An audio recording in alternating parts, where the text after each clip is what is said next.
Mtazamaji, baada ya kipigo cha mabao 2-0 hatimaye leo meneja habari wa kikosi cha wekundu wa Msimbazi Simba Ahmed Ally ameibuka na kuandika waraka mrefu kwelikweli kwenye peji yake ya Instagram, na akiposti picha ya wachezaji watatu wa Simba, ambapo hapa kuna Ateba, Mutale na Charles Ahoua ambao yeye anamuona kama MVP, lakini waraka wake huo unaeleza kama ifuatavyo. Mtazamaji, anasema nianze na pole kwa wana Simba kumaliza msimu bila ubingwa katika mashindano tulioshiriki, hususan ligi kuu ya NBC.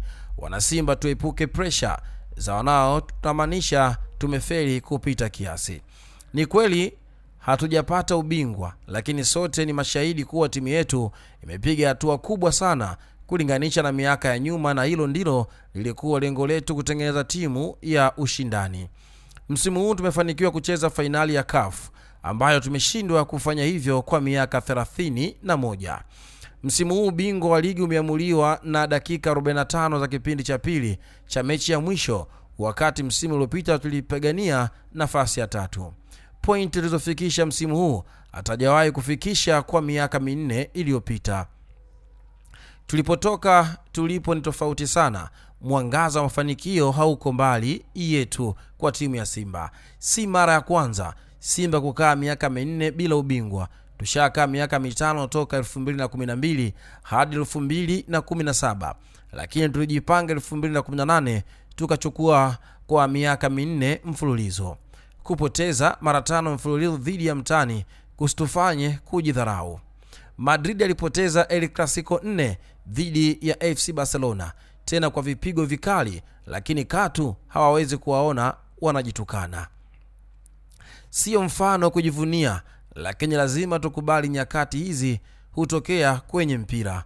Pamoja na ukubwa wote wa Manchester United, wanaenda mwaka 13 bila ubingwa. Sitaki kutoa mfano wa Arsenal the Gunners, akiandika meneja habari wa Simba, akiendelea kutoa mifano hii itupe taswira kuwa hatuko peke yetu kwenye mapito ya namna hii. Hata hawa wanaokaa sasa yapo magumu walioyapitia. Ombi langu kwa wana Simba, tuwape nafasi viongozi wetu wafanye tathmini, na baada ya hapo watupe muongozo tunaendaje mbele kuipambania Simba yetu.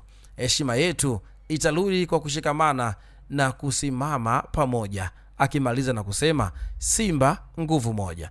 Lakini hapa MC Petit ni moja ya shabiki wa Simba, yeye akiweka comment yake hapo akiandika Simba nguvu moja na alama ya kumpigia makofi meneja habari ya Simba. Lakini huyu Eli Graphic anasema Simba nguvu moja, lakini huyu mwingine anasema akili walai ni nguvu moja, akisema hivyo. Lakini Pascal Kabombe mwandishi kutoka Azam anasema nasubiria mfano wa Arsenal. Utakuja upigwe mawe rafiki yangu Masanza, akiandika hivyo. Lakini Steve Yanga official anasema wanaoamini Simba ni bonge la dada wanyoshe vidore, akiweka emoji za kucheka. Lakini mwingine anasema Karifa Mwamba anasema upo serious kaka, ni baadhi tu. Lakini official Zungu hapa yeye anasema sasa hapo Arsenal tunahusikaje mkuu, akiuliza na kuhoji kitu ambacho ameweza kukiandika meneja habari wa kikosi cha wekundu wa Msimbazi Simba. Endelea kufuatilia na kusubscribe channel hii kwa ajili ya kupata taarifa mbalimbali za michezo zilizotikisa pande zote ulimwenguni. Mimi ni Geoffrey Moses Kalunduka, raisi wa Onyakyusa TZ Tanzania. Instagram andika Kalunduka Geoffrey, utakuwa umenipata kwa uzuri zaidi. Lakini kule mjini TikTok patikana kama Kalunduka, unanipata kwa uzuri zaidi. Endelea kutufuatilia, lakini pia usisahau kusubscribe na kucomment ili mambo yawe mazuri zaidi mtazamaji.